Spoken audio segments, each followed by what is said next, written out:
ਹਾਂਜੀ, ਸਤਿ ਸ਼੍ਰੀ ਅਕਾਲ ਜੀ ਸਾਰਿਆਂ ਨੂੰ। Welcome to the session on ਸਕਸੈਸਟੀ ਪੰਜਾਬ। ਤੇ ਦੋਸਤੋ, ਜਿੱਦਾਂ ਕਿ ਅਸੀਂ ਤੁਹਾਨੂੰ ਵਾਅਦਾ ਕੀਤਾ ਸੀਗਾ ਕਿ ਅਸੀਂ ਹਰ ਰੋਜ਼ ਕੁਛ ਨਾ ਕੁਛ ਨਵਾਂ ਲੈ ਕੇ ਆਵਾਂਗੇ। ਤੇ ਅੱਜ ਆਪਾਂ ਡਿਸਕਸ ਕਰਾਂਗੇ ਸਾਇੰਸ ਦੇ ਐਮਸੀਕਿਊਜ਼, ਜਿਹੜੇ ਕਿ ਕਿਸੇ ਵੀ ਪੰਜਾਬ ਗਵਰਨਮੈਂਟ ਦੇ ਐਗਜ਼ਾਮ ਦੇ ਵਿੱਚ ਬੜੇ ਆਰਾਮ ਨਾਲ ਆ ਸਕਦੇ ਨੇ ਔਰ ਪਹਿਲਾਂ ਵੀ ਆਉਂਦੇ ਰਹੇ ਨੇ। ਬੜੇ ਕਾਮਨ ਸੌਖੇ ਕੁਐਸਚਨ ਨੇ ਤੇ ਆਈ ਹੋਪ ਕਿ ਤੁਹਾਡੇ ਲਈ ਇਹ ਜਿਹੜਾ ਸੈਸ਼ਨ ਹੈਗਾ ਉਹ ਕਾਫੀ ਜ਼ਿਆਦਾ ਹੈਲਪਫੁਲ ਰਹੂਗਾ। ਤੇ ਦੋਸਤੋ, ਚਲੋ ਸਟਾਰਟ ਕਰਦੇ ਹਾਂ ਆਪਾਂ ਪਹਿਲੇ ਕੁਐਸਚਨ ਦੇ ਨਾਲ। ਤੇ ਸਭ ਤੋਂ ਪਹਿਲਾਂ ਸਾਡੇ ਕੋਲ ਜਿਹੜਾ ਕੁਐਸਚਨ ਹੈ ਉਹ ਹੈਗਾ ਕਿ in BCG vaccine the word C stands for. Number 1 ਹੈ ਜੀ ਕੈਲਮੈਟੀ, ਬੀ ਹੈ ਕਫ, ਸੀ ਹੈਗਾ ਸਾਡੇ ਕੋਲ ਕਲੋਰੀਨ ਤੇ ਡੀ ਹੈਗਾ ਕੈਡਮੀਅਮ। ਤੇ ਹੁਣ ਅਸੀਂ ਪਤਾ ਇਹ ਕਰਨਾ ਕਿ ਇਹਨਾਂ ਚਾਰਾਂ ਦੇ ਵਿੱਚੋਂ ਜਿਹੜਾ ਸੀ ਹੈ ਜੋ ਕਿ BCG ਦੇ ਵਿੱਚ ਉਹ ਕਿਸ ਚੀਜ਼ ਲਈ ਸਟੈਂਡ ਕਰਦਾ ਹੈਗਾ। ਠੀਕ ਹੈ ਜੀ। ਤੇ ਦੋਸਤੋ, ਜੇ ਆਪਾਂ ਹੁਣ ਇਹਦੇ 'ਚ ਗੱਲ ਕਰੀਏ ਤੇ ਇੱਥੇ ਇਹਦਾ ਮਤਲਬ ਹੈਗਾ ਜੀ ਕੈਲਮੈਟੀ, ਕਿਉਂਕਿ ਇਹਦੀ ਜਿਹੜੀ ਪੂਰੀ ਫੁੱਲ ਫਾਰਮ ਹੈ ਉਹ ਹੈ ਬੈਸਿਲਸ ਕੈਲਮੈਟੀ ਗੁਐਰਿਨ, ਜੇ ਤੋਂ ਮਿਲ ਕੇ ਬਣਿਆ ਹੈ BCG। तो ਇਹਦਾ ਮਤਲਬ ਕਿ ਕੈਲਮੈਟੀ ਜਿਹੜਾ ਹੈਗਾ ਉਹ ਇਹਦਾ ਸਹੀ ਆਂਸਰ ਹੈ। ਤੇ ਦੋਸਤੋ, ਇੱਥੇ ਆਂਸਰ ਕੀ ਹੋ ਗਿਆ? A। ਠੀਕ ਹੈ ਜੀ। ਨੈਕਸਟ ਆਪਾਂ ਦੇਖਦੇ ਹਾਂ ਜੀ, red data book provides an account of. तो ਰੈਡ ਡਾਟਾ ਬੁੱਕ ਜੋ ਹੈ ਉਹ ਕੀ ਹੈ, ਇਹਦੇ ਬਾਰੇ ਆਪਾਂ ਗੱਲ ਕਰਨੀ ਹੈ ਕਿ ਹੁਣ ਇੱਥੇ ਆਪਸ਼ਨਸ ਕੀ ਨੇ। A ਹੈ ਇੰਡੇਂਜਰਡ ਪਲਾਂਟਸ ਓਨਲੀ, B ਹੈ ਫੋਸਿਲ ਪਲਾਂਟਸ, ਤੇ C ਹੈ ਇੰਡੇਂਜਰਡ ਪਲਾਂਟਸ ਐਂਡ ਐਨੀਮਲਸ, ਤੇ D ਹੈ ਐਕਸਟਿੰਕਟ ਐਨੀਮਲਸ ਓਨਲੀ।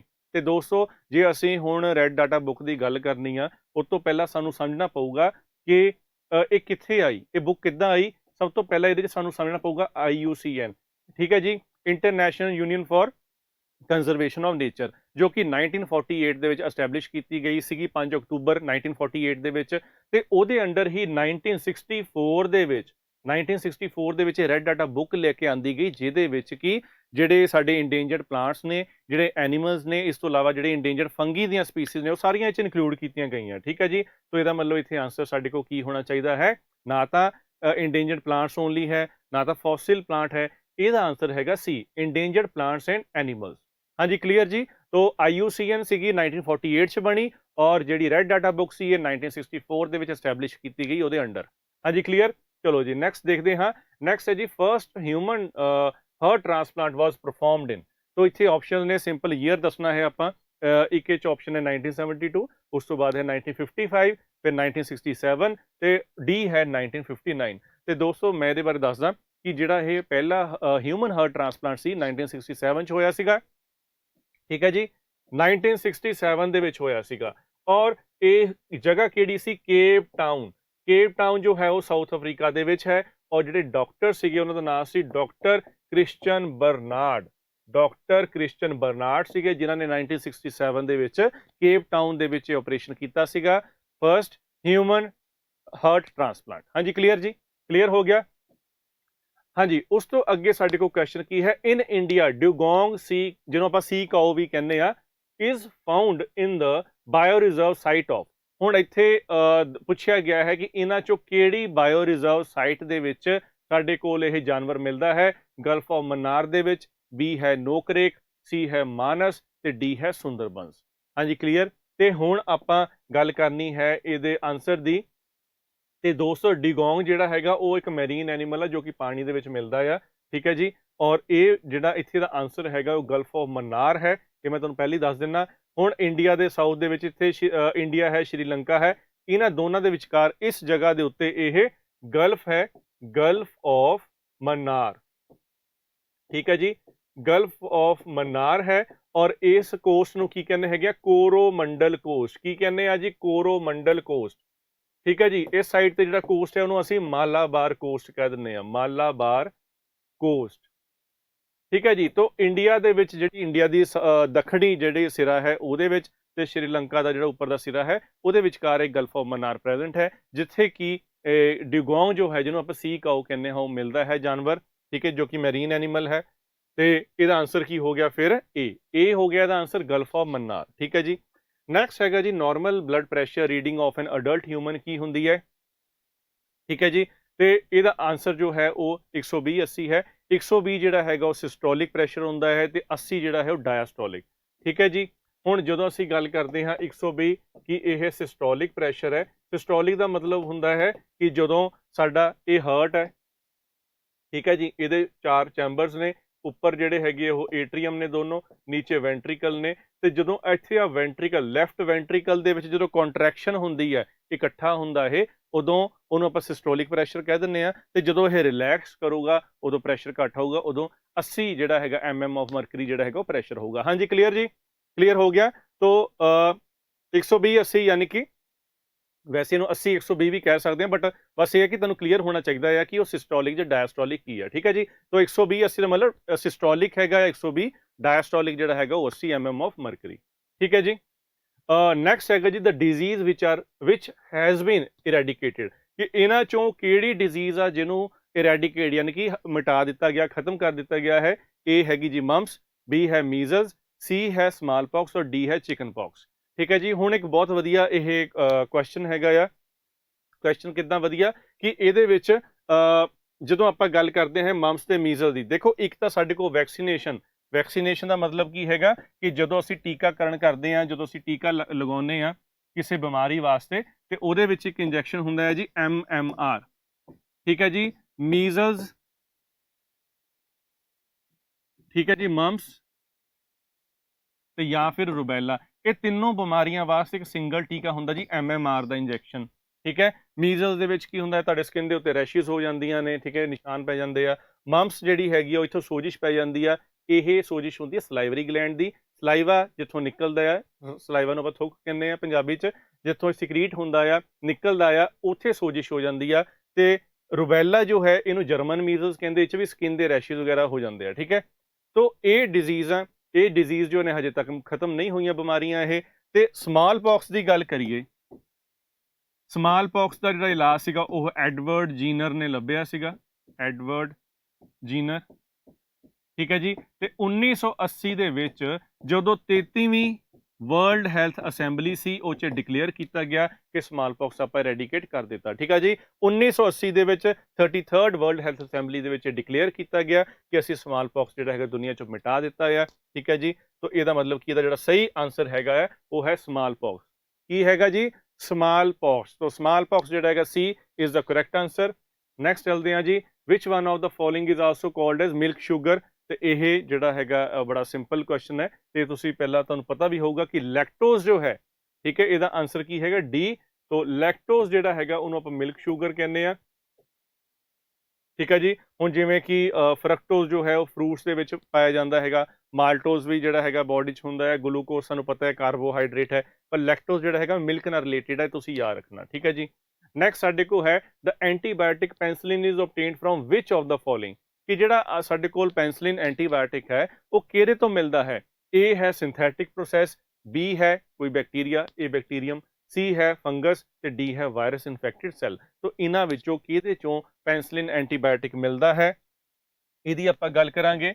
ਦੇਖੋ ਪੈਨਸਿਲਿਨ ਜਿਹੜਾ ਸੀਗਾ, ਪਹਿਲੀ ਗੱਲ ਤਾਂ ਇਹਦਾ ਸਹੀ ਆਨਸਰ ਹੈਗਾ ਫੰਗਸ। ਇਹ ਮਿਲਿਆ ਸੀਗਾ ਕਿਸੇ ਫੰਗਸ ਤੋਂ, ਬਟ ਕਿਹੜੀ ਫੰਗਸ? ਆਨਸਰ ਆ ਗਿਆ ਤੁਹਾਡੇ ਸਾਹਮਣੇ ਫੰਗਸ ਤੋਂ। ਇਹ ਹੈ ਕ੍ਰਾਈਸੋਜੀਨਮ। ਠੀਕ ਹੈ ਜੀ। ਪੈਨੀਸੀਲੀਅਮ, ਇਹਦਾ ਪੂਰਾ ਨਾਮ ਹੈ ਪੈਨੀਸੀਲੀਅਮ ਕ੍ਰਾਈਸੋਜੀਨਮ ਜਾਂ ਫਿਰ ਪੈਨੀਸੀਲੀਅਮ ਰਿਊਬਨਸ। ਠੀਕ ਹੈ ਜੀ। तो दो ने जिन्हां तो ये जो पेंसिलिन एंटीबायोटिक है वो बनती है। क्लीयर हो गया जी ये। तो इत्थे दा आंसर की हो गया फंगस। तो फंगस क्राइसोजिनम या पेनिसिलियम क्राइसोजिनम जो है इतों ये एंटीबायोटिक बनती है। हाँ जी क्लीयर जी। नैक्सट हैगा जी DPT दी vaccine. DPT vaccine is categorize as which of the following, कि ये एंटीवायरल वैक्सीन है या ये कोई एंटी प्रोटोजोन वैक्सीन है या एंटी रिकेट्सियल वैक्सीन है, ठीक है, या फिर कोई कंबाइंड वैक्सीन है। ਹੁਣ ਇਹਦਾ ਆਨਸਰ ਪਤਾ ਕਰਨ ਲਈ ਤੁਹਾਨੂੰ ਨਾ ਪਹਿਲਾਂ ਦੀ ਫੁੱਲ ਫਾਰਮ ਪਤਾ ਹੋਣੀ ਚਾਹੀਦੀ। ਜੇ ਫੁੱਲ ਫਾਰਮ ਤੁਹਾਨੂੰ ਪਤਾ ਹੈ ਤਾਂ ਤੁਹਾਨੂੰ ਵੈਸੇ ਹੀ ਆਨਸਰ ਪਤਾ ਲੱਗ ਜਾਣਾ। DPT ਜੋ ਹੈ ਇਹ 3 ਬਿਮਾਰੀਆਂ ਨੇ। ਡਿਪਥੀਰੀਆ ਹੈ, ਡਿਪਥੀਰੀਆ, ਦੂਜੇ ਨੰਬਰ ਤੇ ਜੋ ਹੈ ਉਹ ਪਰਟੂਸਿਸ ਹੈ, ਪਰਟੂਸਿਸ, ਇਹਨੂੰ ਹੋਪਿੰਗ ਕਫ ਕਹਿੰਦੇ ਜੀ, ਖਾਂਸੀ ਬਹੁਤ ਜ਼ਿਆਦਾ ਆਉਂਦੀ ਹੈ। ਟੀ ਤੋਂ ਹੈ ਟੈਟਨਸ। तो यानी कि जे 3 ਬਿਮਾਰੀਆਂ ਵਾਸਤੇ ਵੈਕਸੀਨ ਆ ਤੇ ਪੱਕੀ ਗੱਲ ਆ ਉਹ ਕੋਈ ਕੰਬਾਈਨਡ ਵੈਕਸੀਨ ਹੋਗੀ। ਸੋ ਇੱਥੇ ਇਹਦਾ ਜੋ ਆਨਸਰ ਹੈ ਉਹ ਹੈ डी, ए कंबाइंड वैक्सीन। हाँ जी क्लियर हो गया जी। तो कंबाइंड वैक्सीन है ਇਹਦਾ आंसर। नेक्स्ट है जी question number 10 the most serious air pollutant causing health hazard. तो ਇਹਦਾ ਤਾਂ ਤੁਸੀਂ ਇਹਨੂੰ ਚੰਗੀ ਤਰ੍ਹਾਂ ਵੈਸੇ ਹੀ ਯਾਦ ਕਰ ਲਓ। ਇਹਦਾ ਆਨਸਰ ਹੈ ਸਲਫਰ ਡਾਈਆਕਸਾਈਡ। ਠੀਕ ਹੈ ਜੀ। ਇਹਦਾ ਆਨਸਰ ਹੈਗਾ ਜੀ ਸਲਫਰ ਡਾਈਆਕਸਾਈਡ। नेक्स्ट है which cell organelle is the site of photosynthesis and also contain chlorophyll। ਕਿਹੜਾ ਉਹ ਪਾਰਟ ਹੈ ਜਿੱਥੇ ਫੋਟੋਸਿੰਥੇਸਿਸ ਹੁੰਦੀ ਹੈ, ਜਿੱਥੇ ਕਲੋਰੋਫਿਲ ਵੀ ਪ੍ਰੈਜ਼ੈਂਟ ਹੁੰਦੀ ਹੈ। ਆਪਸ਼ਨ ਨੇ ਕਲੋਰੋਪਲਾਸਟ, ਵੈਕਿਊਲ, ਸਾਈਟੋਪਲਾਜ਼ਮ ਤੇ ਨਿਊਕਲੀਓਲਸ। ਠੀਕ ਹੈ ਜੀ। ਹੁਣ ਦੇਖੋ ਪਹਿਲੀ ਗੱਲ ਤੇ ਇਹ ਹੈ ਕਿ ਜਿਹੜਾ ਕਲੋਰੋਪਲਾਸਟ ਹੈ, ਕਲੋਰੋਪਲਾਸਟ ਨੂੰ ਇੱਕ ਤਾਂ ਆਪਾਂ ਕੀ ਕਹਿੰਦੇ ਆ, ਕਲੋਰੋਪਲਾਸਟ ਨੂੰ ਆਪਾਂ ਕਿਚਨ ਆਫ ਪਲਾਂਟ ਕਹਿੰਦੇ ਆ। ਕਿਉਂ? ਕਿਉਂਕਿ ਇੱਥੇ ਹੁੰਦੀ ਹੈਗੀ ਆ ਫੋਟੋਸਿੰਥੇਸਿਸ, ਤੇ ਜਦੋਂ ਫੋਟੋਸਿੰਥੇਸਿਸ ਹੁੰਦੀ ਆ ਇੱਥੇ ਬਣਦੇ ਆ ਨਿਊਟ੍ਰੀਐਂਟ, तो इसे करके इनू किचन ऑफ द प्लांट कहते हैं। किनू? क्लोरोप्लास्ट नू। तो यानी कि जिहड़ा क्लोरोप्लास्ट है ਉਹਦੇ ਚ ਸਾਡੇ ਕੋਲ क्लोरोफिल प्रेजेंट ਹੁੰਦਾ है। ਇਹ ਉਹ ਪਿਗਮੈਂਟ ਹੈ ਜਿਹੜੀ ਟਰੈਪ ਕਰਦੀ ਹੈ ਸਨਲਾਈਟ ਨੂੰ, ਜਿਹਦੇ ਕਰਕੇ ਫੋਟੋਸਿੰਥੇਸਿਸ ਹੁੰਦੀ ਹੈ। तो ਇਹਦਾ ਮਤਲਬ ਸਾਡੇ ਕੋਲ ਕੀ ਇਹਦਾ ਆਨਸਰ ਆ ਗਿਆ ਕਰੈਕਟ, क्लोरोप्लास्ट। ਜੇ ਆਪਾਂ ਵੈਕਿਊਲ ਦੀ ਗੱਲ ਕਰੀਏ, ਟਰਗਰ ਪ੍ਰੈਸ਼ਰ ਮੇਨਟੇਨ ਕਰਦਾ, ਪ੍ਰੈਸ਼ਰ ਮੇਨਟੇਨ ਕਰਦਾ ਸੈੱਲ ਦੇ ਵਿੱਚ, ਜਿਹਦੇ ਕਰਕੇ ਸੈੱਲ ਦੀ ਸ਼ੇਪ ਬਣੀ ਰਹਿੰਦੀ ਆ। ਸਾਈਟੋਪਲਾਜ਼ਮ ਸਾਨੂੰ ਪਤਾ ਹੀ ਹੈ ਇਹ ਉਹ ਪਾਰਟ ਹੈ ਜਿਹਦੇ ਚ ਬਾਕੀ ਦੀਆਂ ਚੀਜ਼ਾਂ ਜਿਹੜੀਆਂ ਸੈੱਲ ਚ ਘੁੰਮਦੀਆਂ ਰਹਿੰਦੀਆਂ ਨੇ। ठीक है, बेस मटीरियल है साइटोप्लाज्म। न्यूक्लियोलस जिहड़ा हैगा न्यूक्लियस के अंदर प्रेजेंट हुंदा है, जिथे कि राइबोसोम बनते, ये भी सानू पता है। ठीक है, तो आंसर की हो गया क्लोरोप्लास्ट। नैक्सट हैगा जी highest source of air pollution in the world. सब तो ज़्यादा एयर पोल्यूशन वर्ल्ड दे विच कितों हुंदा है जी? ऑटोमोबाइल तो, या इंडस्ट्री तो, या हाउस होल्ड वेस्ट तो, या एयरक्राफ्ट तो। हाँ जी, क्लीयर जी। तो इत्थे साडा इहदा आंसर हैगा ऑटोमोबाइल। ये तुसीं वैसे ही याद कर लेना कि सब तो ज़्यादा जिहड़ा पोल्यूशन है वो ऑटोमोबाइल तो हुंदा। ठीक है जी। नैक्सट है what is contained in chlorophyll, question number 13 जो है।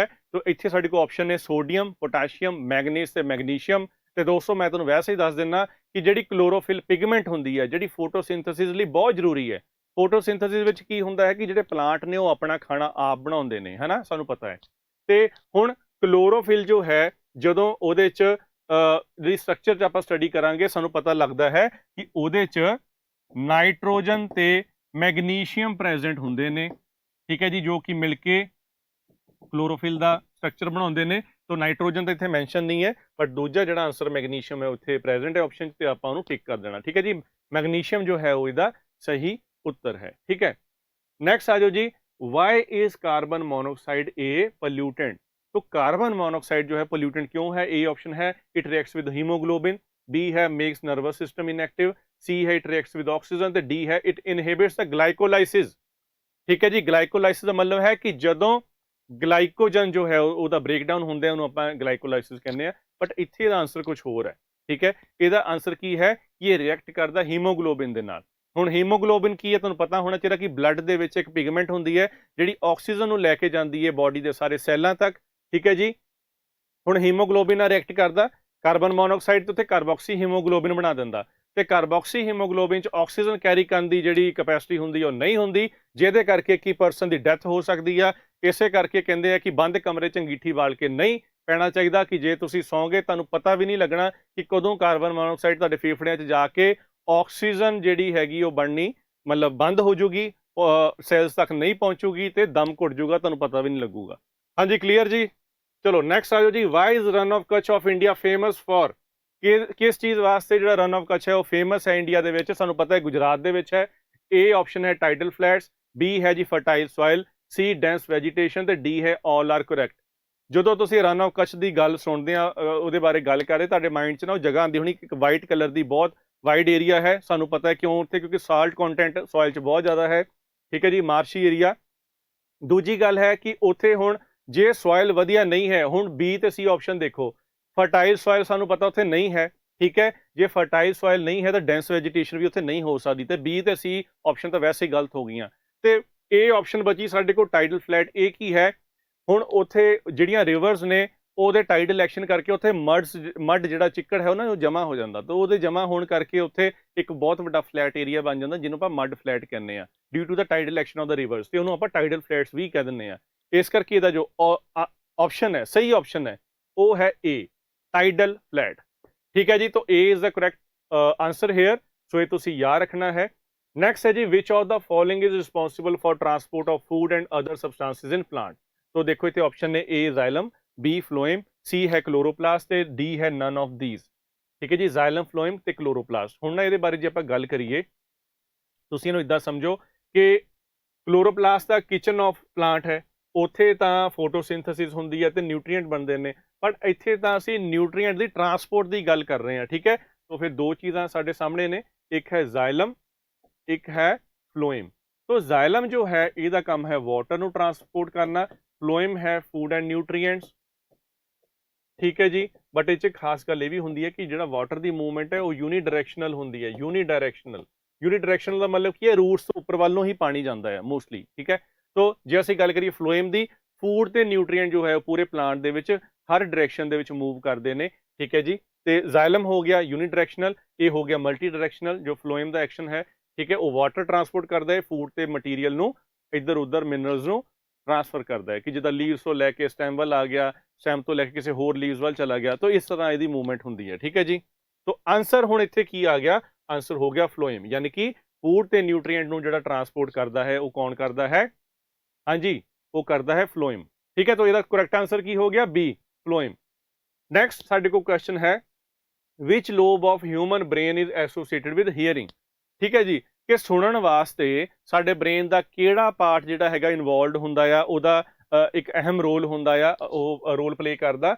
वो हुण साडे ब्रेन दे डिफरेंट पार्ट्स ने, फ्रंटल लोब है, पैराइटल लोब है, टेंपोरल लोब है, ऑक्सीपिटल लोब है। बट इत्थे जिहड़ा इहदा आंसर है वो टेंपोरल लोब है, और ये ब्रेन का साइड का पार्ट हुंदा है जिथे कि सुनन का साडा काम सारा हुंदा आ, कि जो भी असीं गल्लां जो कोई भी चीज़ साडे कन्नां तक पहुँचती है ਉਹਨੂੰ ਸਾਡਾ ਬ੍ਰੇਨ ਪਛਾਣਦਾ ਹੈ ਕਿ ਉਹ ਸਾਹਮਣੇ ਵਾਲਾ ਕੀ ਬੋਲ ਰਿਹਾ ਹੈ, ਜਾਂ ਜਿਹੜੀ ਆਵਾਜ਼ ਆ ਰਹੀ ਹੈ ਉਹ ਕਿਸ ਚੀਜ਼ ਦੀ ਆਵਾਜ਼ ਹੈ। ਇਹ ਸਾਰਾ ਕੁਝ ਟੈਂਪੋਰਲ ਲੋਬ ਦੇ ਵਿੱਚ ਸਾਡਾ ਬ੍ਰੇਨ ਕਰਦਾ ਹੈ, ਠੀਕ ਹੈ ਜੀ। तो ਇੱਥੇ ਇਹਦਾ ਜਿਹੜਾ ਕਰੈਕਟ ਆਪਸ਼ਨ ਹੈਗਾ ਉਹ ਸੀ ਆਪਸ਼ਨ ਹੈ, ਠੀਕ ਹੈ ਜੀ। ਨੈਕਸਟ ਆ ਜਾਓ ਜੀ, ਕੁਐਸਚਨ ਨੰਬਰ 18 ਕਹਿੰਦਾ ਕਿ which mosquito is the carrier of Zika virus, which mosquito is the carrier of Zika virus. ਹੁਣ ਉੱਤੇ ਕਿਊਲੈਕਸ ਮੋਸਕੀਟੋ ਲਿਖਿਆ ਹੋਇਆ, ਏਡੀਜ਼ ਹੈ, ਐਨੋਫਲੀਜ਼ ਹੈ, क्यूलिस्टा है, ठीक है। हुण तुसीं इहदे च इह समझो कि इहनूं जिहड़ा हैगा इहदी मूवमेंट वास्ते, इहनूं कैरी करन वास्ते इहदे च जिहड़ा रोल प्ले करदा है वो एडिस मॉस्किटो रोल प्ले करदा है, ठीक है जी। क्योंकि एनोफ्लीज मोस्टली मलेरिया दे विच इन्वॉल्वड हुंदा है, क्यूलैक्स मॉस्किटो विच इन्वॉल्व नहीं हुंदा। तो जीका दे विच साडे कोल किहड़ा ने, एडिस इजिप्टी एक तां मॉस्किटो है, ठीक है जी, या फिर साडे कोल एडिस एल्बोपिक्टस जो है, ठीक है, ये भी मॉस्किटो ने, एडिस इजिप्टी ते एडिस एल्बोपिक्टस जिहड़े हैगे आ ओह दो साडे कोल मॉस्किटो ने जो कि इन्वॉल्वड हुंदे ने किहदे विच जीका वायरस नूं स्प्रैड करन वास्ते। हाँ जी, क्लीयर जी। तो इत्थे साडा जिहड़ा ऑप्शन है वो की हो गया जी, बी ऑप्शन हो गया साडे कोल, हाँ जी, क्लीयर। तो जीका वायरस नूं स्प्रैड कीता किहने, एडिस मॉस्किटो ने, ठीक है। नैक्सट आ जाओ जी, root cap is derived from. हुण ये क्वेश्चन मैं तुहानूं पहले ही दसदा, ये क्वेश्चन ना थोड़ा जिहा औखा है, ठीक है जी। Root cap is derived from, option थोड़े जिहे तुहानूं डरा देणगे, डरमैटोजन है, कैलिप्ट्रोजन है, प्रोटोडर्म है ते हिस्टोजन है, ठीक है जी। डरमैटोजन, कैलिप्ट्रोजन ते प्रोटोडर्म ते हिस्टोजन, चार ऑप्शन ने तुहाडे कोल। हुण इहदे च ਜਿਹੜੇ सही ऑप्शन है मैं तुहानूं पहले ही दस देना, B is the right option, calyptrogen. हुंदा की है, जदों कोई रूट हुंदी है, कोई प्लांट है, सपोज ਤੁਸੀਂ ਮੰਨ ਕੇ ਚੱਲੋ ਕੋਈ ਪਲਾਂਟ ਹੈ, ਇੱਥੇ ਉਹਦੀਆਂ ਜੜ੍ਹਾਂ ਨੇ, ਇਹ ਰੂਟ ਹੈ, ਇਹਦੇ ਚੋਂ ਨਿਕਲ ਰਹੀਆਂ ਨੇ ਜੜ੍ਹਾਂ, ਤੇ ਉਹ ਰੂਟ ਟਿਪ ਜੋ ਹੁੰਦਾ ਹੈ ਉਹਦੇ ਤੇ ਇੱਕ ਲੇਅਰ ਹੁੰਦੀ ਹੈ। ਇਹ ਰੂਟ ਟਿਪ ਤੇ ਮੈਂ ਇੱਥੇ ਪਿਕਚਰ ਵੱਡੀ ਕਰਕੇ ਬਣਾ ਦਿੰਦਾ, ਰੂਟ ਟਿਪ ਦੇ ਵਿੱਚ ਇੱਕ ਲੇਅਰ ਹੁੰਦੀ ਹੈ ਫਾਸਟ ਡਿਵਾਈਡਿੰਗ ਸੈਲਸ ਦੀ। ਉਹ ਸੈਲ ਜਿਹੜੇ ਬੜੀ ਤੇਜ਼ੀ ਨਾਲ ਡਿਵਾਈਡ ਕਰਦੇ ਨੇ, ਮਲਟੀਪਲਾਈ ਕਰਦੇ ਨੇ, ਠੀਕ ਹੈ ਜੀ, ਉਸ ਲੇਅਰ ਨੂੰ ਕਹਿੰਦੇ ਨੇ ਕਲਿਪਟ੍ਰੋਜਨ। ਹਾਂਜੀ, ਕਲੀਅਰ। ਫਾਸਟ ਡਿਵਾਈਡਿੰਗ ਸੈਲਸ ਦੀ ਇੱਕ ਲੇਅਰ ਹੁੰਦੀ ਹੈ ਰੂਟ ਕੈਪ ਦੇ ਵਿੱਚ, ਇਹਦੇ ਟਿਪ ਦੇ ਉੱਤੇ, ਉਹਨੂੰ ਕੀ ਕਹਿੰਦੇ ਨੇ, ਕੈਲਿਪਟ੍ਰੋਜਨ, ਤੇ ਉਤੋਂ ਹੀ ਰੂਟ ਕੈਪ ਬਣਦਾ ਹੈ। ਹਾਂਜੀ, ਕਲੀਅਰ ਹੋ ਗਿਆ, ਉਤੋਂ ਹੀ ਰੂਟ ਕੈਪ ਬਣਦਾ ਹੈ, ਤੇ ਉਸ ਲੇਅਰ ਨੂੰ ਆਪਾਂ ਕੀ ਕਹਿੰਦੇ ਆ, ਕੈਲਿਪਟ੍ਰੋਜਨ। ਆਈ ਹੋਪ ਤੁਹਾਨੂੰ ਕਲੀਅਰ ਹੋ ਗਿਆ ਹੋਊਗਾ। ਕੋਈ ਵੀ ਰੂਟ ਹੈ ਉਹਦੇ ਟਿਪ ਦੇ ਉੱਤੇ ਲੇਅਰ ਹੁੰਦੀ ਹੈ ਇੱਕ ਸੈੱਲਾਂ ਦੀ, ਜਿਹੜੀ ਬੜੀ ਤੇਜ਼ੀ ਨਾਲ ਡਿਵਾਈਡ ਕਰਦੀ ਹੈ, ਤੇ ਉਹਨੂੰ ਅਸੀਂ ਕਹਿੰਦੇ ਆ ਜੀ ਕਲਿਪਟ੍ਰੋਜਨ। ਨੈਕਸਟ ਆਜੋ ਜੀ, पोलियो इज कॉज्ड बाय, ठीक है जी। पोलियो कॉज कौन करता है, बैक्टीरिया है, वायरस है, फंगस है, प्रोटोजोआ है। ਤੇ ਇਹਨੂੰ ਅਸੀਂ ਕਿੱਦਾਂ ਸਮਝਣਾ ਹੈ ਕਿ ਐਂਟੀਰੋ ਵਾਇਰਸ ਗਰੁੱਪ ਦੇ ਵਿੱਚ ਇਹ ਵਾਇਰਸ ਆਂਦਾ ਹੈ, ਠੀਕ ਹੈ, ਜੋ ਕਿ ਪੋਲੀਓ ਕਾਜ਼ ਕਰਦਾ ਹੈ ਔਰ CNS ਤੇ ਐਕਟ ਕਰਦਾ ਹੈ। ਹੁਣ ਸਪੋਜ਼ ਜੇ ਸਪਾਈਨਲ ਕਾਰਡ ਦੇ ਉੱਤੇ ਅਸਰ ਕਰ ਗਿਆ ਹੈ ਨਾ, ਬ੍ਰੇਨ ਹੈ, ਸਪਾਈਨਲ ਕਾਰਡ ਹੈ, ਦੋਨੋਂ ਸੈਂਟਰਲ ਨਰਵਸ ਸਿਸਟਮ ਦਾ ਪਾਰਟ ਨੇ। ਜੇ ਸਪਾਈਨਲ ਕਾਰਡ ਦੇ ਉੱਤੇ ਐਕਟ ਕਰ ਗਿਆ ਤੇ ਜਿਹੜੀ ਵੀ ਨਰਵ ਉਹ ਚੋਂ ਨਿਕਲਦੀ ਹੈ ਸਾਡੇ ਕਿਸੇ ਖਾਸ ਅੰਗ ਨੂੰ ਸਪਲਾਈ ਕਰਦੀ ਹੈ, ਉਹ ਅੰਗ ਮਾਰਿਆ ਜਾਊਗਾ, ਠੀਕ ਹੈ, ਜੇ ਉੱਤੇ ਵਾਇਰਸ ਨੇ ਇੱਥੇ ਐਕਟ ਕਰ ਦਿੱਤਾ। ਹਾਂਜੀ, ਠੀਕ ਜੀ, ਹਾਂਜੀ, ਕਲੀਅਰ, ਓਕੇ। तो ਨੈਕਸਟ ਦੇਖਦੇ ਹਾਂ ਆਪਾਂ, ਨੈਕਸਟ ਇਹਦੇ ਵਿੱਚ ਕੀ ਹੈ, ਨੈਕਸਟ ਸਾਡੇ ਕੋਲ ਹੁਣ ਇਹਦਾ ਆਂਸਰ ਕੀ ਹੋ ਗਿਆ, polio is caused by virus. Next ਹੈ ਸਾਡੇ ਕੋਲ in biofortification technique, in biofortification technique plant breeders use breeding to overcome, ਕਿ ਬਾਇਓਫੋਰਟੀਫਿਕੇਸ਼ਨ ਦੇ ਨਾਲ ਅਸੀਂ ਕਿਹੜੀ ਚੀਜ਼ ਨੂੰ ਓਵਰਕਮ ਕਰਦੇ ਹਾਂ, ਕਿਹੜੀ ਚੀਜ਼ ਨੂੰ ਆਪਾਂ ਇੰਪਰੂਵ ਕਰਦੇ ਹਾਂ। Loss due to insect pest, ਯਾਨੀ ਕਿ ਜਿਹੜੇ ਕੀੜੇ ਮਕੌੜੇ ਪਲਾਂਟ ਵਿੱਚ ਪੈ ਜਾਂਦੇ ਪੌਦਿਆਂ 'ਚ ਉਹਦੇ ਘਾਟੇ ਨੂੰ ਪੂਰਾ ਕਰਨ ਲਈ, ਜਾਂ ਡਿਕਰੀਜ਼ ਇਨ ਫੂਡ ਪ੍ਰੋਡਕਸ਼ਨ, ਕਿ ਬਈ ਪ੍ਰੋਡਕਸ਼ਨ ਜਿਹੜੀ ਘਟੀ ਪਈ ਉਹ ਵਧਾਉਣੀ ਆ, ਜਾਂ ਫਿਰ ਕੋਈ deficiency of micronutrients and vitamin ਉਹਨੂੰ ਠੀਕ ਕਰਨਾ, ਜਾਂ loss due to plant disease, ਕਿ ਪਲਾਂਟ ਡਿਜ਼ੀਜ਼ ਸੀ ਉਹਨੂੰ ਕਰੈਕਟ ਕਰਨ ਵਾਸਤੇ ਆਪਾਂ ਕੁਝ ਕਰਨਾ, ਤੇ ਉਹ ਚੀਜ਼ ਹੈ। ਹਾਂਜੀ ਕਲੀਅਰ ਜੀ। ਤੋਂ ਬਾਇਓਫੋਰਟੀਫਿਕੇਸ਼ਨ ਦਾ ਮਤਲਬ ਕੀ ਹੁੰਦਾ, ਜਦੋਂ ਅਸੀਂ ਕ੍ਰੌਪਸ ਦੀ, ਫਸਲਾਂ ਦੀ ਨਿਊਟ੍ਰੀਸ਼ਨਲ ਵੈਲਿਊ ਵਧਾਉਂਦੇ ਆ, ਜਦੋਂ ਉਹਦੇ ਵਿਟਾਮਿਨ ਵਧਾਉਣੇ ਆ, ਉਹਨਾਂ ਦੇ ਨਿਊਟ੍ਰੀਐਂਟ ਵਧਾਉਣੇ ਆ, ਉਹਨੂੰ ਆਪਾਂ ਕਹਿੰਦੇ ਹੈਗੇ ਆ ਜੀ ਬਾਇਓਫੋਰਟੀਫਿਕੇਸ਼ਨ। ਉਹਨੂੰ ਆਪਾਂ ਕੀ ਕਹਿੰਦੇ ਆ, ਬਾਇਓਫੋਰਟੀਫਿਕੇਸ਼ਨ। ਤੋਂ ਇਹ ਚੀਜ਼ ਜਿਹੜੀ ਹੈਗੀ ਆ ਤੁਸੀਂ ਇੱਥੇ ਸਮਝਣੀ ਹੈ। ਤਾਂ ਇਹਦਾ ਆਂਸਰ ਕੀ ਹੋਊਗਾ, ਸੀ, ਯਾਨੀ ਕਿ ਟੂ ਓਵਰਕਮ ਦਾ deficiencies of micronutrient and vitamin, ਜਿਹੜਾ ਵਿਟਾਮਿਨ ਦਾ ਘਾਟਾ ਹੈ ਜਾਂ ਡੈਫੀਸ਼ੀਐਂਸੀ ਆਫ ਮਾਈਕਰੋਨਿਊਟ੍ਰੀਐਂਟ ਹੈ, ਉਹਨੂੰ ਆਪਾਂ ਠੀਕ ਕਰਨ ਵਾਸਤੇ। ਹਾਂਜੀ ਠੀਕ ਹੈ ਜੀ। ਤੋ ਦ ਲਾਰਜੈਸਟ ਆਰਟਰੀ ਇਨ ਹਿਊਮਨ ਬੋਡੀ ਕਿਹੜੀ ਹੈ, ਕਿ ਸਾਡੀ ਹਿਊਮਨ ਬੋਡੀ ਦੇ ਵਿੱਚ ਸਭ ਤੋਂ ਜਿਹੜੀ ਵੱਡੀ ਆਰਟਰੀ ਉਹ ਕਿਹੜੀ ਹੈ, ਉਹ ਅਸੀਂ ਚੀਜ਼ ਸਮਝਣੀ ਹੈ। ਇੱਥੇ ਆਪਸ਼ਨ ਸਾਡੇ ਕੋਲ ਨੇ, ਏਓਟਾ ਹੈ, ਕੈਪਿਲਰੀ ਹੈ, ਵੈਨਾ ਕੇਵਾ ਹੈ, ਪਲਮੋਨਰੀ ਵੇਨ ਹੈ। ਤੇ ਇਹਦੇ ਚੋਂ ਸਾਡੇ ਕੋਲ ਜਿਹੜੀ ਹੈਗੀ ਸਭ ਤੋਂ ਵੱਡੀ ਆਰਟਰੀ ਕਿਹੜੀ ਹੈ, ਉਹ ਆਪਾਂ ਨਾ ਡਾਇਗਰਾਮ ਦੇ ਨਾਲ ਸਮਝਾਂਗੇ ਇੱਥੇ। ਠੀਕ ਹੈ ਜੀ, ਅਸੀਂ ਇਹਨੂੰ ਬਣਾਉਂਦੇ ਆ ਪਹਿਲਾਂ। ਠੀਕ ਹੈ ਜੀ। ਤੇ ਹੁਣ ਦੇਖੋ ਇਹਦੇ 'ਚ ਕੀ ਹੈ, ਕਿ ਸਾਡੇ ਕੋਲ ਹਾਰਟ ਹੈ, ਇਹ ਸਾਡਾ ਦਿਲ ਹੈ ਜੀ। ਠੀਕ ਹੈ, 4 ਇਹਦੇ ਹਿੱਸੇ ਨੇ। ਇਹ ਸਾਡੇ ਕੋਲ ਏਟਰੀਅਮ ਹੈ, ਇਹ ਵੈਂਟਰੀਕਲ ਨੇ। ਤੇ ਹੁਣ ਲੈਫਟ ਵੈਂਟਰੀਕਲ ਇੱਥੋਂ ਨਿਕਲਦੇ ਜੀ ਇਹ, ਠੀਕ ਹੈ, ਪੂਰੀ ਬਾਡੀ ਨੂੰ ਬਲੱਡ ਸਪਲਾਈ ਹੁੰਦਾ, ਇਹਨੂੰ ਕਹਿੰਦੇ ਏਓਟਾ। ਇਹ ਬੜਾ ਥਿਕ ਹੁੰਦਾ ਆ, ਵੱਡਾ ਹੁੰਦਾ ਆ, ਇਸੇ ਕਰਕੇ ਇਹਨੂੰ ਆਪਾਂ ਕੀ ਕਹਿੰਦੇ, ਲਾਰਜੈਸਟ ਆਰਟਰੀ ਇਨ ਦਾ ਬਾਡੀ। ਤੋਂ ਏਓਟਾ ਹੈ, ਇਹ ਪੂਰੀ ਬਾਡੀ ਨੂੰ ਸਪਲਾਈ ਕਰਦਾ ਹੈ। ਜਿਹੜੀ ਵੈਨਾ ਕੇਵਾ ਉੱਥੇ ਆਪਸ਼ਨ 'ਚ ਲਿਖਿਆ ਸੀ, ਇਹ 2 ਵੈਨਾ ਕੇਵਾ ਹੁੰਦੀਆਂ ਜੀ, ਸੁਪੀਰੀਅਰ ਵੈਨਾ ਕੇਵਾ ਤੇ ਇਨਫੀਰੀਅਰ ਵੈਨਾ ਕੇਵਾ, ਪੂਰੀ ਬਾਡੀ 'ਚੋਂ ਬਲੱਡ ਕਲੈਕਟ ਕਰਕੇ ਇੱਥੇ ਪਹੁੰਚਾਉਂਦੀਆਂ ਨੇ। ਠੀਕ ਹੈ ਜੀ। ਏਓਟਾ ਜੋ ਹੈ ਉਹ ਦਿਲ 'ਚੋਂ ਬਲੱਡ ਲੈ ਕੇ ਜਾਂਦਾ ਪੂਰੀ ਬਾਡੀ ਨੂੰ। ਵੈਨਾ ਕੇਵਾ ਦਾ ਕੰਮ ਕੀ ਹੁੰਦਾ ਹੈ, ਇਹ ਪੂਰੀ ਬਾਡੀ 'ਚੋਂ ਬਲੱਡ ਇਕੱਠਾ ਕਰਕੇ ਇੱਥੇ ਦਿਲ 'ਚ ਲੈ ਕੇ ਆਉਂਦੀਆਂ ਨੇ। ਠੀਕ ਹੈ। ਤੇ ਜਿਹੜੀ ਦੂਜੀ ਆਪਸ਼ਨ ਸੀ ਸਾਡੇ ਕੋਲ ਕੈਪਿਲਰੀ ਦੀ, ਕੈਪਿਲਰੀ ਤਾਂ ਬਰੀਕ ਧਾਗੇ ਵਰਗੀਆਂ ਬਲੱਡ ਦੀਆਂ ਨਾੜਾਂ ਹੁੰਦੀਆਂ ਨੇ, ਉਹਨੂੰ ਕੰਸੀਡਰ ਕਰਨ ਦੀ ਲੋੜ ਨਹੀਂ ਹੈ, ਹੈ ਨਾ। ਔਰ ਬਚ ਗਈ ਪਲਮੋਨਰੀ ਵੇਨ, ਤੇ ਪਲਮੋਨਰੀ ਵੇਨ ਜਿਹੜੀ ਹੈਗੀ ਉਹ ਫੇਫੜਿਆਂ ਦੇ ਵਿੱਚੋਂ ਬਲੱਡ ਲੈ ਕੇ ਆਉਂਦੀ ਹੈ ਦਿਲ ਦੇ ਵਿੱਚ। ਠੀਕ ਹੈ ਜੀ, ਫੇਫੜਿਆਂ ਤੋਂ ਬਲੱਡ ਲੈ ਕੇ ਆਉਂਦੀ ਹੈ ਦਿਲ ਦੇ ਵਿੱਚ, ਤੁਸੀਂ ਯਾਦ ਰੱਖਣਾ ਹੈ। ਤੋ ਏਓਟਾ ਸਭ ਤੋਂ ਵੱਡਾ ਜਿਹੜਾ ਬਲੱਡ ਲੈ ਕੇ ਜਾਂਦਾ ਬਾਡੀ 'ਚ, ਤੇ ਬਾਡੀ 'ਚ ਬਲੱਡ ਲੈ ਕੇ ਕੌਣ ਆਉਂਦਾ, ਵੈਨਾ ਕੇਵਾ। ਤੇ ਪਲਮੋਨਰੀ ਵੇਨ ਜਿਹੜੀ ਹੈਗੀ ਆ ਉਹ ਫੇਫੜਿਆਂ ਤੋਂ ਬਲੱਡ ਲੈ ਕੇ ਆਉਂਦੀ ਹੈਗੀ ਆ ਸਾਡੇ ਦਿਲ ਦੇ ਵਿੱਚ। ਤੋ ਇੱਥੇ ਜਿਹੜਾ ਸਾਡਾ ਕਰੈਕਟ ਆਂਸਰ ਆ ਉਹ ਹੈਗਾ ਜੀ ਏਓਟਾ। ਏਓਟਾ ਹੈਗਾ ਜੀ ਬਹੁਤ ਵੱਡਾ। ਤੋ ਇਹ ਆਂਸਰ ਹੋ ਗਿਆ, ਏ ਆਪਸ਼ਨ ਹੋ ਗਈ। ਨੈਕਸਟ ਆ ਜਾਓ ਜੀ, smooth muscles are likely to be found in. ਹੁਣ ਸਮੂਥ ਮਸਲ ਕਿੱਥੇ ਮਿਲਦੇ ਨੇ, ਆਪਸ਼ਨ ਨੇ muscles of legs, muscles of arms, stomach ਜਾਂ ਹਾਰਟ। ਠੀਕ ਹੈ ਜੀ। ਤੇ ਚਾਰਾਂ ਚੋਂ ਕਿੱਥੇ ਸਾਨੂੰ ਸਮੂਥ ਮਸਲ ਮਿਲਣਗੇ। ਹੁਣ ਜਿਨ੍ਹਾਂ ਬੱਚਿਆਂ ਨੂੰ ਇਹਦੇ ਬਾਰੇ ਨਹੀਂ ਪਤਾ, ਮੈਂ ਉਹਨਾਂ ਨੂੰ ਦੱਸ ਦਵਾਂ ਕਿ ਪਹਿਲੀ ਗੱਲ ਤਾਂ ਬਈ ਦੇਖੋ, ਇਹਦਾ ਆਂਸਰ ਤੁਸੀਂ ਕਿੱਦਾਂ ਲੱਭਣਾ। 3 ਤਰ੍ਹਾਂ ਦੇ ਮਸਲ ਹੁੰਦੇ ਸਾਡੇ ਕੋਲ। ਇੱਕ ਹੁੰਦੇ ਆ ਜੀ ਸਕੈਲੇਟਲ ਮਸਲ, ਠੀਕ ਹੈ ਜੀ, ਇੱਕ ਹੁੰਦੇ ਆ ਸਮੂਥ ਮਸਲ, ਇੱਕ ਹੁੰਦੇ ਆ ਕਾਰਡੀਅਕ ਮਸਲ। ਹੁਣ ਸਕੈਲੇਟਲ ਮਸਲ ਉਹ ਹੁੰਦੇ ਆ ਜਿਹੜੇ ਸਾਡੇ ਕੰਟਰੋਲ ਦੇ ਅੰਡਰ ਆ, ਤੇ ਇਹ ਉਹ ਮਸਲ ਨੇ ਜਿਹੜੇ ਸਾਡੇ ਸਕੈਲੇਟਨ ਦੇ ਨਾਲ ਕਿਤੇ ਨਾ ਕਿਤੇ ਜੁੜੇ ਹੋਏ ਆ, ਸਾਡੀਆਂ ਹੱਡੀਆਂ ਨਾਲ ਜੁੜੇ ਹੋਏ ਆ। ਠੀਕ ਹੈ। ਹੁਣ ਸਕੈਲੇਟਲ ਮਸਲ ਦੇ ਵਿੱਚ ਕਿਹੜੇ, ਸਾਡੇ ਲੈਗਸ ਦੇ ਮਸਲ ਆ ਗਏ, ਸਾਡੇ ਬਾਹਾਂ ਦੇ ਮਸਲਸ ਆ ਗਏ ਸਕੈਲੇਟਲ ਮਸਲ, ਕਿਉਂਕਿ ਇਹ ਸਾਡੇ ਵੋਲੰਟਰੀ ਕੰਟਰੋਲ ਦੇ ਅੰਡਰ, ਅਸੀਂ ਇਹਨੂੰ ਆਪਣੀ ਮਰਜ਼ੀ ਨਾਲ ਹਿਲਾ ਸਕਦੇ ਹਾਂ। ਸਮੂਥ ਮਸਲ ਉਹ ਹੁੰਦੇ ਆ ਜਿਹੜੇ ਇੰਟਰਨਲ ਆਰਗਨ ਦੇ ਨਾਲ ਜੁੜੇ ਹੁੰਦੇ ਆ, ਯਾਨੀ ਕਿ ਇੰਟਰਨਲ ਆਰਗਨ ਨਾਲ ਜੁੜੇ ਹੋਣ ਦਾ ਮਤਲਬ ਕੀ ਹੈ, ਕਿ ਇਹ ਸਾਡੇ ਕੰਟਰੋਲ ਦੇ ਅੰਡਰ ਨਹੀਂ ਆ। ਸਾਡੇ ਪੇਟ ਦੇ ਮਸਲ ਸਾਡੇ ਕੰਟਰੋਲ ਦੇ ਅੰਡਰ ਨਹੀਂ ਆ, ਸਾਡੀਆਂ ਅੰਤੜੀਆਂ ਦੇ ਵਿੱਚ ਕੋਈ ਮਸਲ ਉਹ ਸਾਡੇ ਕੰਟਰੋਲ ਦੇ ਅੰਡਰ ਨਹੀਂ ਆ। ਠੀਕ ਹੈ।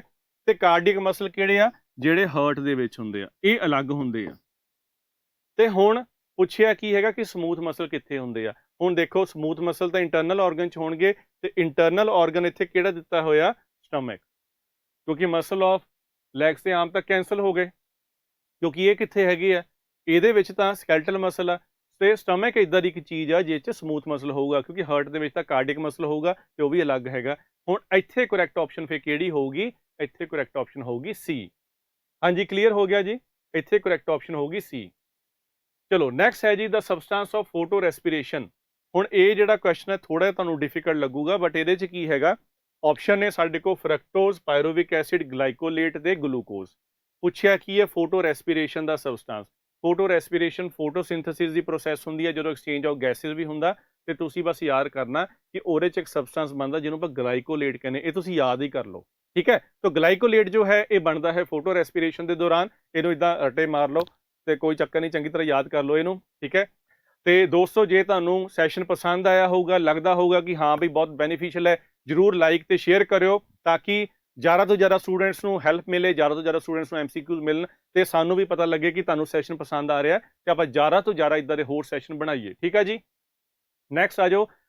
ਹੂ is known as the father of green revolution in the world, question number 25। तो इतने ऑप्शन ने जी Paul, doctor Norman Borlaug, Van Niel ते doctor Michel.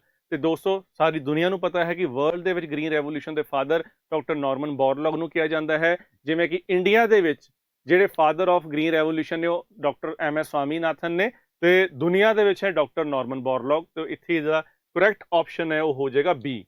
B is the correct option, doctor Norman Borlaug. ठीक है जी, नेक्स्ट है 26 Kyoto protocol associated with species conservation, climate change, wetland conservation या मैडिसिनल प्लांट।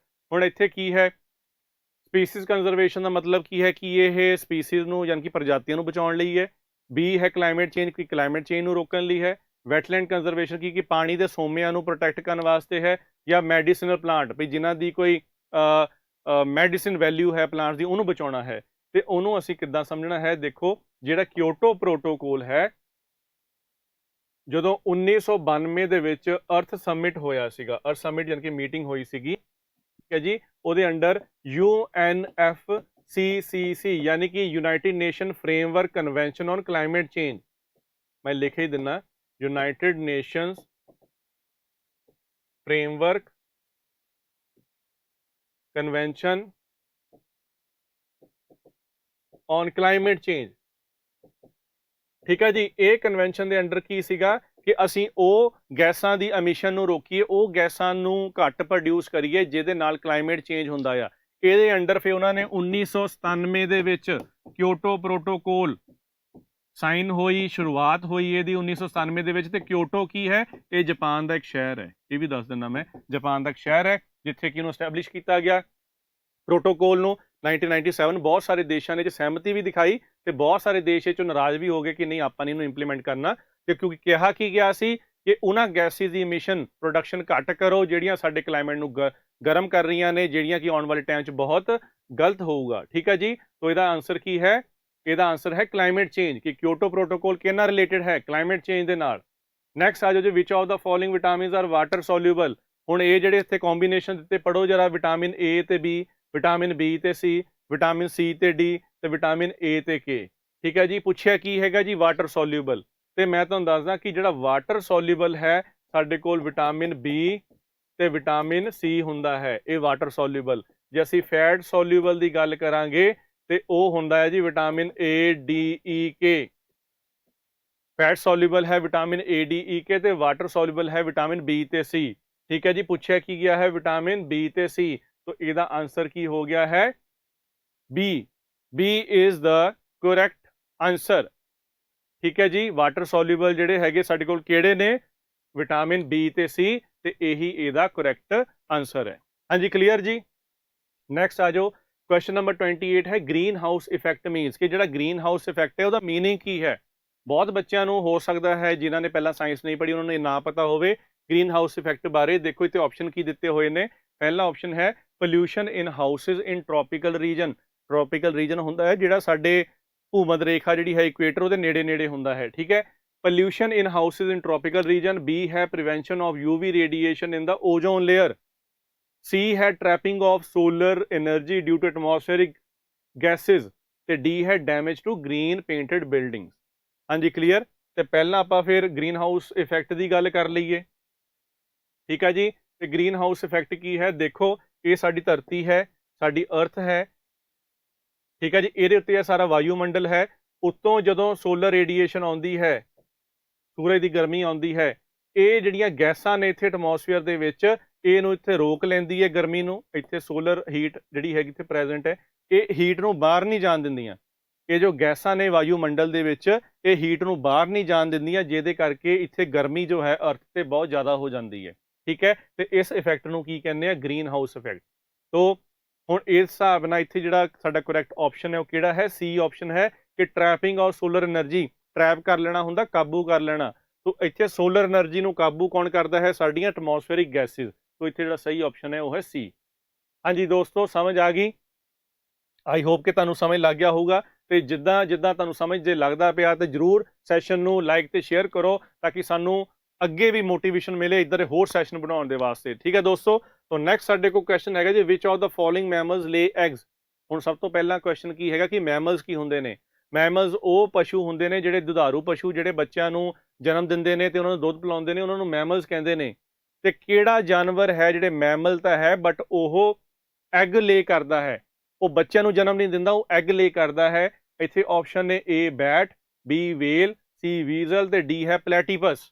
ठीक है जी, तो ਇਹਦਾ मैं आंसर ਤੁਹਾਨੂੰ ਸਿੱਧਾ ਹੀ ਦੱਸ ਦਿੰਨਾ, ਇਹਦਾ ਆਨਸਰ ਹੈਗਾ ਪਲੈਟੀਪਸ। ਇਹਨੂੰ ਡਕ ਬਿਲਡ ਪਲੈਟੀਪਸ ਵੀ ਕਹਿੰਦੇ ਆ ਜੀ। ਠੀਕ ਹੈ, ਇਹਨੂੰ ਕਹਿੰਦੇ ਹੈਗੇ ਡਕ ਬਿਲਡ ਪਲੈਟੀਪਸ। तो ਇਹਦੀ ਜਿਹੜੀ ਮੂੰਹ ਹੁੰਦਾ ਆ ਉਹ ਬੱਤਖ ਵਰਗਾ ਹੁੰਦਾ, ਇਸ ਕਰਕੇ ਇਹਨੂੰ ਡਕ ਬਿਲਡ ਪਲੈਟੀਪਸ ਕਹਿੰਦੇ ਆ। तो ਇਹ ਐਗ ਜਿਹੜਾ ਅੰਡੇ ਦਿੰਦਾ ਹੈਗਾ, ਇਹ ਯੰਗ ਵਨਸ ਨੂੰ ਯਾਨੀ ਕਿ ਜਨਮ ਨਹੀਂ ਦਿੰਦਾ, ਐਗ ਦਿੰਦਾ ਹੈਗਾ, ਐਗ ਲੇ ਕਰਦਾ। तो ਇੱਥੇ ਸਾਡਾ ਸਹੀ ਆਪਸ਼ਨ ਹੈਗਾ ਜੀ, ਉਹ ਹੈਗਾ ਪਲੈਟੀਪਸ। ਹਾਂਜੀ ਕਲੀਅਰ ਜੀ। नैक्सट जो अज का लास्ट क्वेश्चन साडे को हैगा वो की है, what does term Ebola stand for, यानी कि एबोला जो अक्षर है उसका की मतलब है, एबोला का की मतलब है। ए ऑप्शन है a viral outbreak in West Africa, या फिर a viral disease outbreak in Bangladesh, या फिर city in Syria destroyed by ISIS, या फिर साडे कोल नन ऑफ दीज। ठीक है जी, तो क्वेश्चन नंबर 30 है, what does term Ebola stand for. ठीक है जी, तो की मीनिंग है। तो दोस्तों मैं ਇਹਦਾ आंसर ਤੁਹਾਨੂੰ ਦੱਸ ਦੇਣਾ, ਇਹਦਾ ऑप्शन जो सही ऑप्शन है वो है a viral outbreak in West Africa. ਇਹਦਾ मीनिंग की है कि वैस्ट अफ्रीका ਦੇ ਵਿੱਚ ਇੱਕ ਵਾਇਰਸ ਫੈਲਿਆ ਸੀ ਜਿਹਦਾ ਨਾਮ ਐਬੋਲਾ ਸੀਗਾ। ਤੇ ਇਸ ਵਾਇਰਸ ਦੀ ਖਾਸ ਗੱਲ ਇਹ ਸੀ ਕਿ ਸਾਡੀ ਬਾਡੀ 'ਚ ਬਲੀਡਿੰਗ ਸ਼ੁਰੂ ਹੋ ਜਾਂਦੀ ਸੀ, ਬਾਡੀ ਦੇ ਜਿਹੜੇ ਅੰਦਰ ਸਾਡੇ ਆਰਗਨ ਸੀ ਉੱਥੋਂ ਵੀ ਬਲੀਡਿੰਗ ਹੁੰਦੀ ਸੀ, ਤੇ ਸਰਫੇਸ ਤੋਂ ਵੀ ਬਲੀਡਿੰਗ ਹੋਣ ਲੱਗ ਪੈਂਦੀ ਸੀ, ਤੇ ਪੇਸ਼ੈਂਟ ਦੀ ਬੜੀ ਦਰਦਨਾਕ ਮੌਤ ਹੁੰਦੀ ਸੀ। ਇਹ ਵੈਸਟ ਅਫਰੀਕਾ ਦੇ ਵਿੱਚ ਬਹੁਤ ਜ਼ਿਆਦਾ ਸਪਰੈਡ ਹੋਇਆ ਸੀਗਾ। ठीक है जी, 2016 के नेड़े तेड़े। तो इसे करके यदि ऑप्शन जी सही है वो की होगी है ए। हाँ जी क्लीयर जी। तो दोस्तों ये सीगे अज दे MCQ जो आप डिस्कस करने सीगे, ते आई होप कि तुहानूं बहुत ज़्यादा हेल्प मिली होगी, कुछ अंडरस्टैंडिंग बनी होगी, बेनिफिट होया होगा। इदां दे बहुत सारे सैशन आप होर भी लवांगे। तो उदों तक लई धन्नवाद। तो सैशन पसंद आए तो लाइक तो शेयर जरूर कर दिओ। तो ज़्यादा तो ज़्यादा जी इन्फॉर्मेशन वास्ते साडा जिहड़ा टैलीग्राम चैनल है सक्सैस टी पंजाब, उन्होंने जरूर फॉलो भी करो, लाइक भी करो। तो उत्थे तुहानूं सारी इन्फॉर्मेशन लेटेस्ट मटीरियल जो है तुहानूं उत्थे प्रोवाइड किया जाऊगा। हाँ जी ठीक है जी। सो दो इजाजत फ्रेंड्स, तो नैक्सट सैशन दे विच आपां मिलांगे, तो उदों तक लई धन्नवाद। Thank you very much.